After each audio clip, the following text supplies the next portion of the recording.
더라. 아멘. 우리는 하나님을 믿습니다. 우리는 분명 하나님을 믿습니다. 그러나 오늘 우리가 하나님을 믿음은 우리의 결정으로 된 것은 아닙니다. 오늘부터 하나님을 믿어야 되겠다라고 하나님을 믿은 것이 아니란 것이죠. 만약 우리가 우리의 결정으로 하나님을 믿었다면 그 믿음은 반드시 흔들리게 됩니다. 왜냐하면 오늘 우리의 결정은 수없이 번복되고 있기 때문입니다. 내가 결정해서 내가 믿었다. 그러면 어느 날 그 믿음은 사라지게 될 것입니다. 그러니 오늘 우리가 하나님을 믿는 것은 우리의 결정과 우리의 의지로 된 것이 아닙니다. 하나님이 우리에게 믿음을 선물로 주신 것이죠. 하나님 우리에게 믿음을 선물로 주셨기에 오늘 우리가 하나님을 믿게 된 것입니다. 우리는 이것을 은혜라 부릅니다. 은혜입니다. 나는 하나님을 믿을 수 없고 나는 하나님을 가까이 할 수 없었는데 하나님이 오직 그 은혜 가운데 우리를 부르시고 우리에게 믿음을 주셔서 하나님을 알게 하시고 하나님을 믿게 하시며 하나님의 자녀 되게 하셨습니다. 그래서 이 믿음의 역사를 시작하신 그 하나님은 반드시 그 믿음의 역사 또한 이루어 내실 것입니다. 오늘 우리는 이 말씀을 통해서 믿음을 시작하신 그 하나님이 어떻게 믿음을 이루어 가시는가 이것을 살펴보려고 합니다.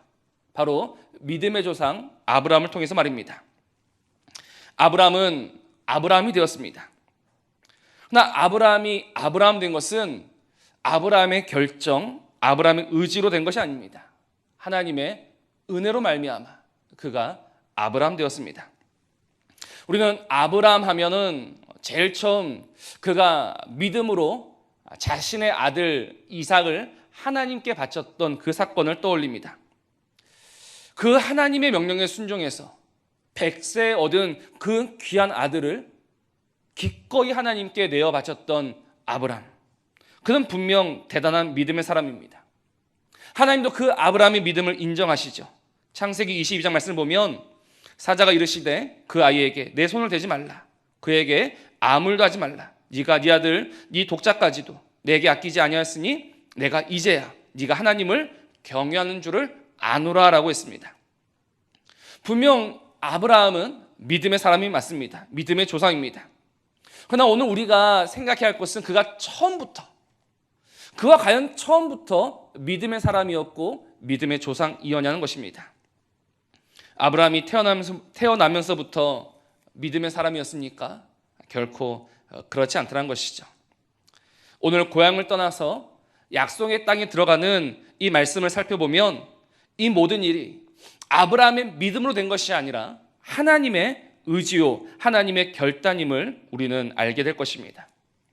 먼저 오늘 12장 1절을 다시 한번 보시겠습니다. 여호와께서 아브라함에게 이르시되 너는 너의 고향과 친척과 아버지의 집을 떠나 내가 내게 보여줄 땅으로 가라. 이 하나님의 명령에 대한 응답이 4절 말씀이죠.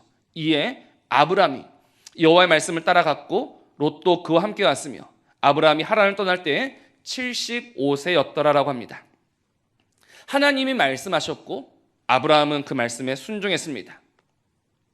이 일에 대해서 히브리 기자도 칭찬합니다. 믿음으로 아브라함은 부르심을 받았을 때 순종하여 장래의 유업을 받을 땅에 나아갈새 갈 바를 알지 못하고 나아갔으며 갈 바를 알지 못하고 나아갔던 믿음이다라고 히브리서는 분명히 그 믿음 또한 칭찬하고 있습니다.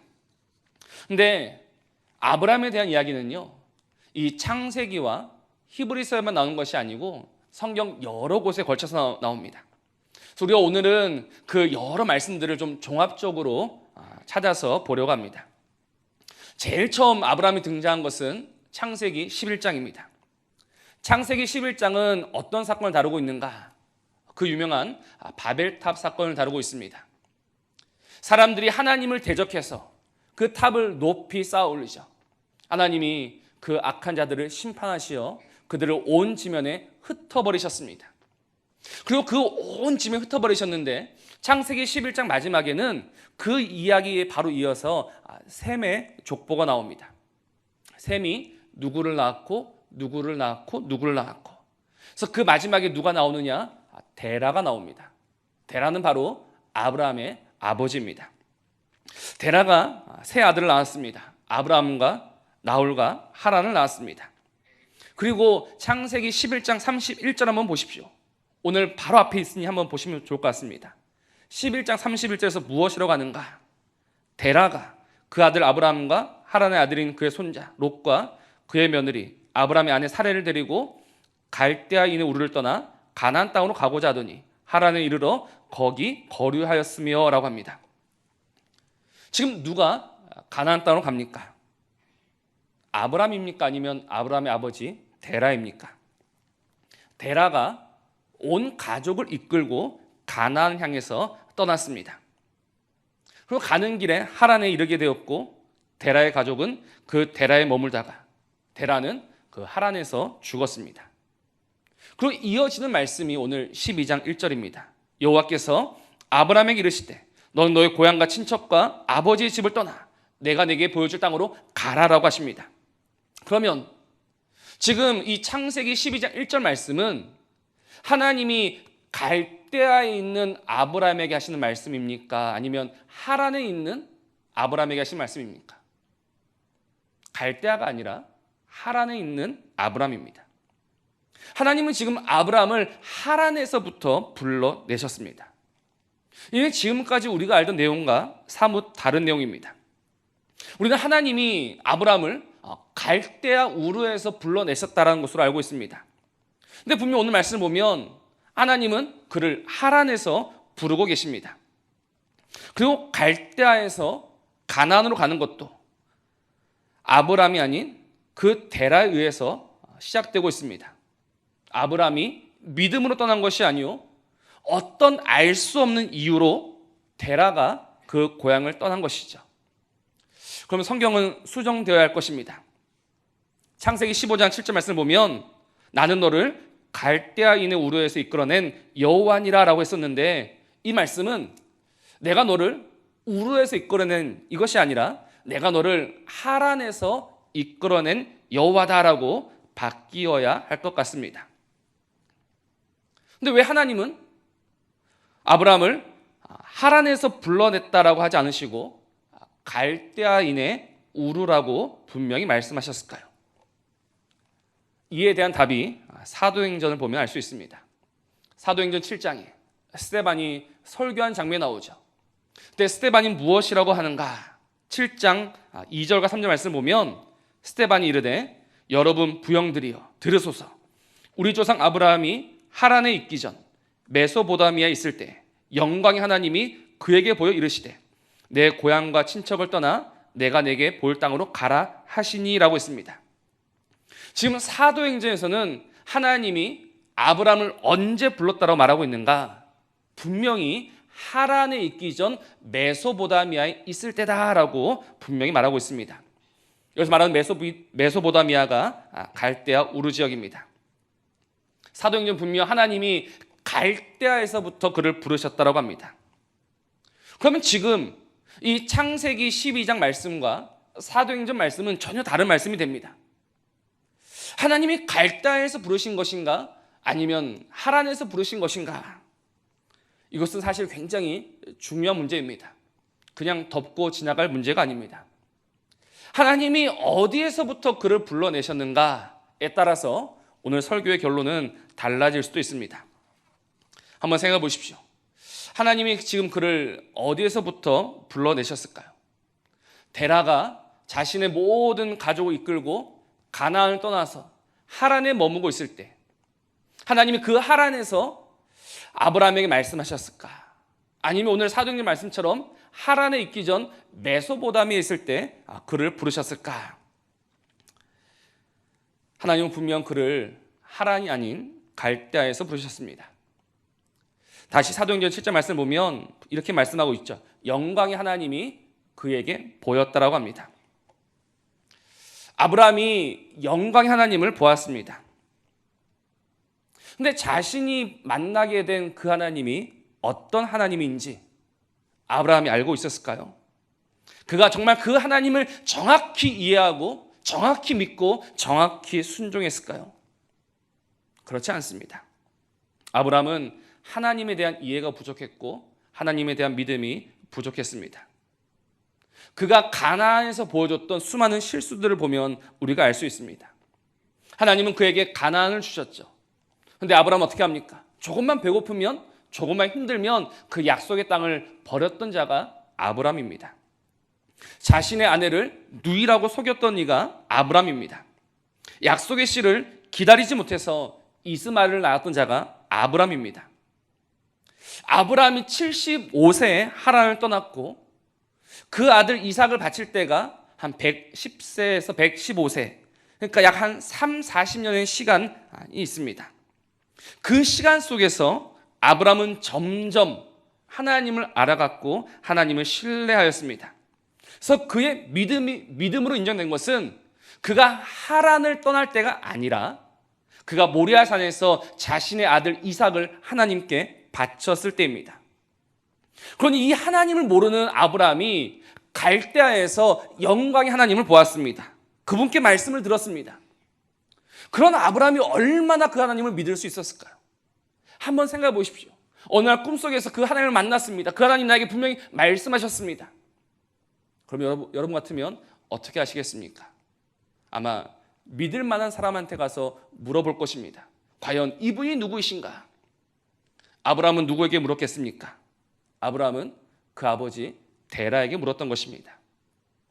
왜냐하면 데라와 그 온 가족들은 그 갈대아 땅에서 이방 신들을 섬기던 자들이기 때문입니다.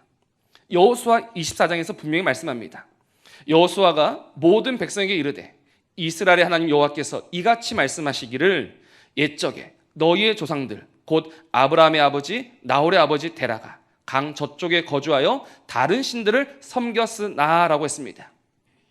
갈대아 우르에 있던 그들이 무슨 일을 했었는가? 이방 신들을 섬겼습니다.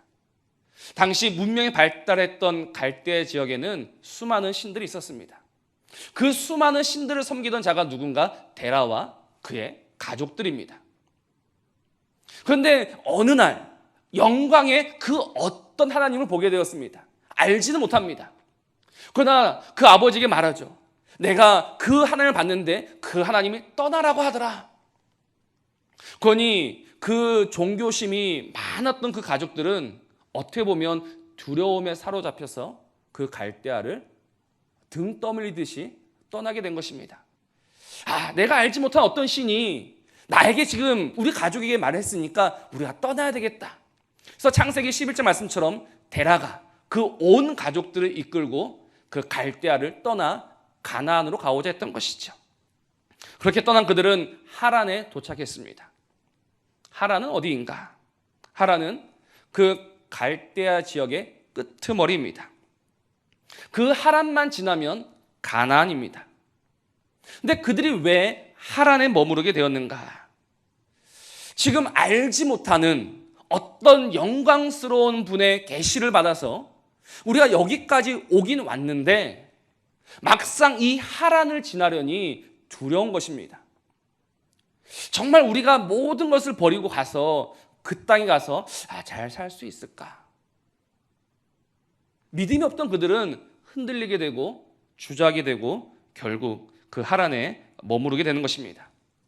그래서 아브람도 그 하란에 함께 머무르게 되고 그 하란에서 자신의 아버지가 죽게 되는 것입니다. 그리고 그때 하나님은 다시 말씀하십니다. 다시 오늘 12장 1절로 말씀하시는 것이죠. 여호와께서 아브라함에게 이르시되 너는 너의 고향과 친척과 아버지의 집을 떠나 내가 내게 보여줄 땅으로 가라. 이 말씀은 두 번째 나타나신 말씀입니다. 그리고 오늘 12장 5절에 이렇게 말씀합니다. 아브라함이 그의 아내 사레와 조카 롯과 하란에서 모은 모든 소유와 얻은 사람들을 이끌고 가나안 땅으로 가려고 떠나서 마침내 가나안 땅에 들어갔더라라고 합니다.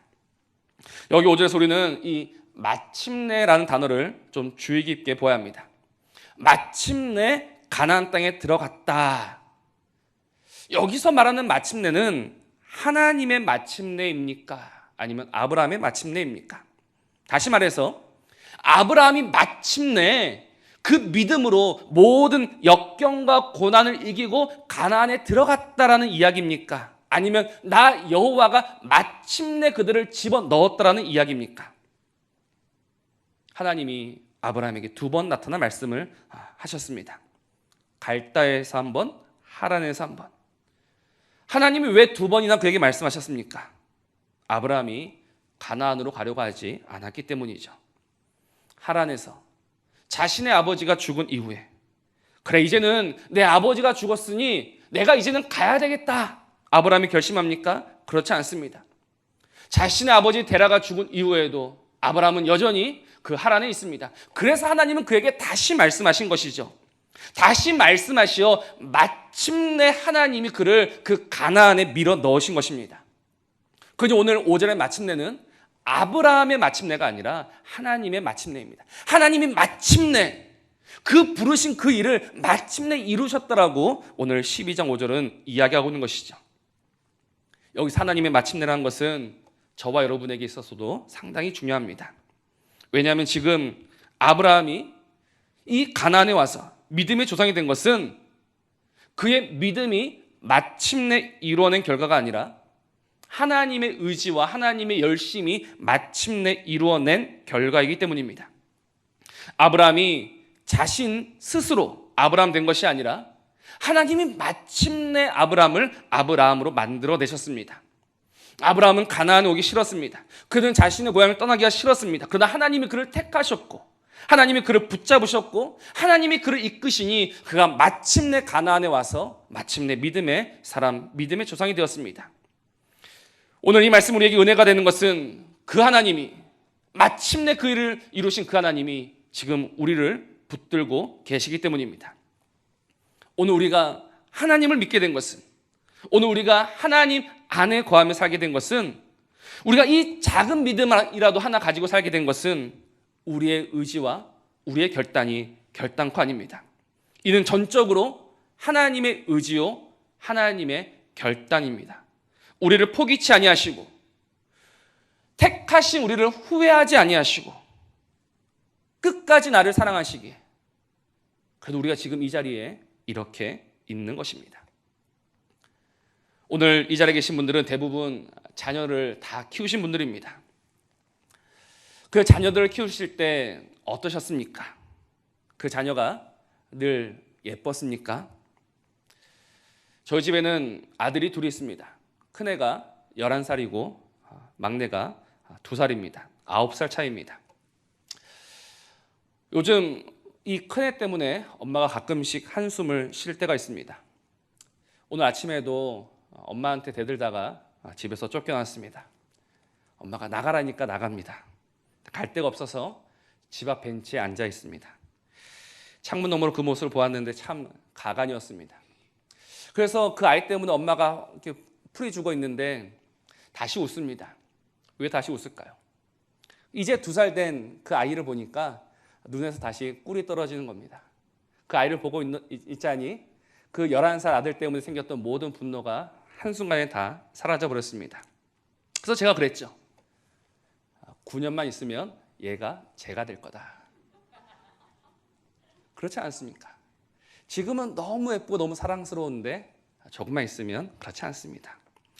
제가 이런 말씀을 드리는 이유는 우리가 자녀를 키우는 것이 단지 예뻐서 키우는 것이 아니란 것이죠. 물론 예쁩니다. 예뻐서 어쩔 줄 모를 때가 있습니다. 그러나 늘 예쁘기만 합니까? 그렇지 않습니다. 분명 우리의 마음을 흔들 때가 있습니다. 우리를 힘들게 할 때가 있습니다. 집에서 내쫓고 싶을 때가 분명 있습니다. 그러나 내쫓지 못하고 그래도 포기하지 못하는 것은 무슨 이유 때문입니까? 바로 우리가 부모이기 때문입니다. 부모이기 때문에 내 아들, 내 딸을 포기하지 못합니다. 아들이 공부를 잘해야지만 꼭 아들입니까? 돈을 잘 벌어야지만 내 아들입니까? 그렇지 않습니다. 부족해도 모자라도 한참 연약해도 내 아들이고 내 딸이고 내 자녀입니다. 포기할 수 없는 것입니다. 오늘 우리의 그 마음이 어디에서 왔습니까? 하나님에게서 온 것입니다.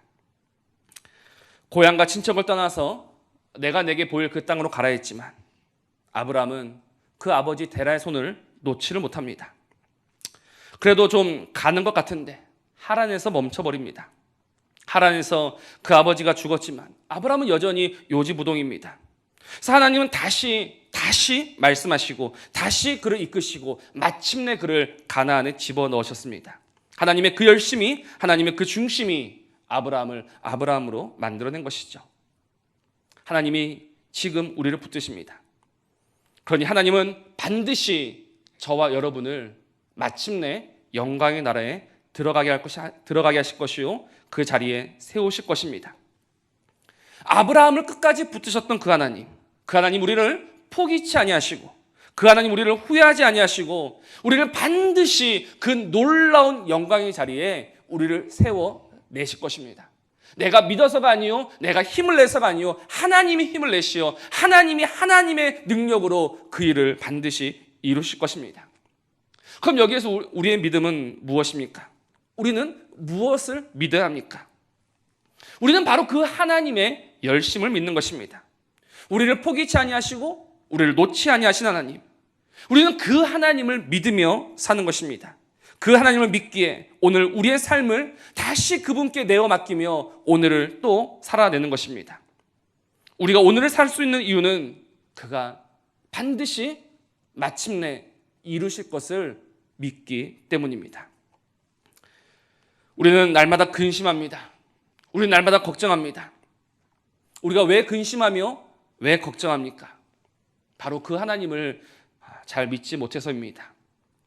하나님이 이루실 것인데, 하나님 반드시 우리를 그 자리에 세우실 것인데, 오늘 우리는 믿음이 없어서 또 흔들리고 있습니다. 그래서 어떤 목사님이 이 믿음에 대해서 아주 좋은 예를 드신 것이 있어서 그대로 가져왔습니다. 지금은 기차를 타면 다 진행하는 방향 쪽으로 우리가 갑니다. 근데 KTX가 처음 나왔을 때는 순방향이 있고 역방향이 있습니다. 그러니까 거꾸로 갈 때가 있었습니다. 근데 한번 보십시오. 지금 서울에서 부산으로 기차가 가고 있습니다. 근데 역방향, 반대로 앉아 있으면 우리의 눈은 어디를 향하게 되어 있습니까? 부산이 아니라 서울을 보게 되어 있습니다. 서울을 계속 봅니다. 서울을 계속 보다 보니 의심이 생깁니다. 어떤 의심인가? 내가 부산이 아닌 서울로 가고 있는 것은 아닌가라는 의심이 생긴다는 것입니다. 오늘 우리의 믿음이 그러합니다. 오늘 우리의 믿음이 무엇인가? 분명 하나님이 나를 그 자리에 세우실 것을 믿어야 하는데, 오늘 우리는 우리가 보는 것 때문에 그 하나님을 온전히 신뢰하지 못하고 있는 것입니다. 그래서 오늘도 의심하며, 오늘도 아파하며, 우리는 오늘도 걱정하고 있습니다.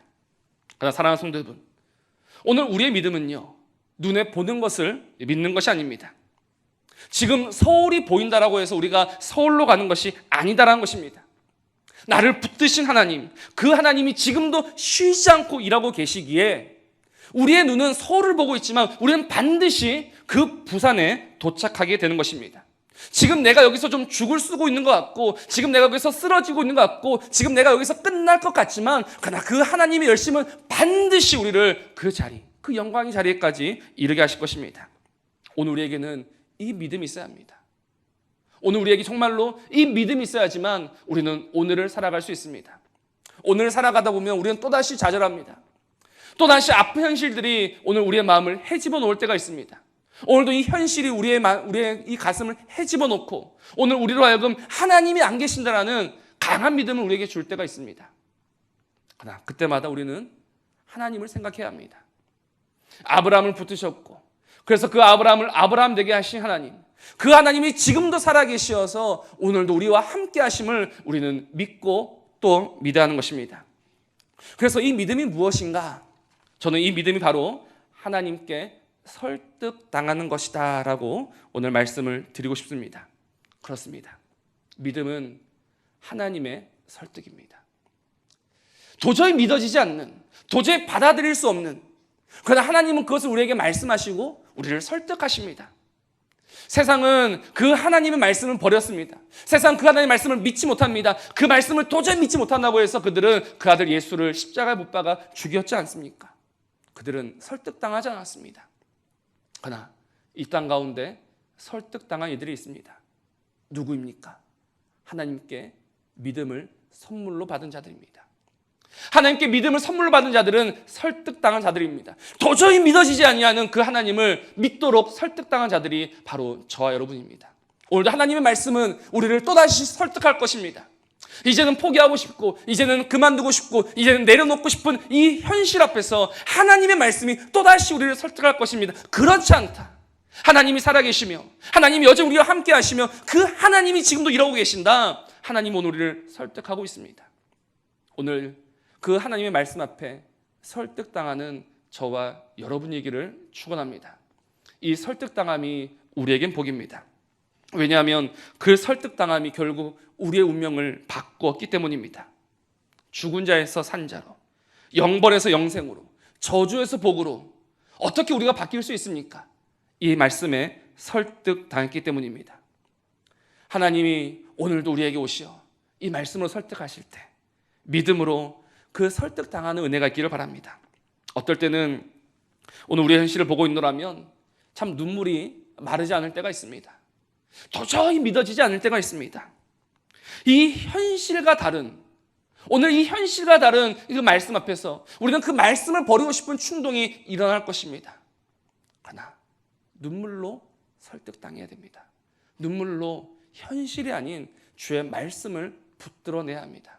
그러면 그 믿음이 우리를 하나님의 사람을 세울 것이요, 그 믿음이 우리가 꿈꿀 수 없었던 그 영광의 자리에 우리를 반드시 세워낼 것입니다. 다시 한번 이 말씀에 설득당해서 이 믿음의 길을 놓치지 않고 끝까지 믿음의 길을 걸어가시는 저와 여러분이기를 주님의 이름으로 축원합니다. 기도하시겠습니다.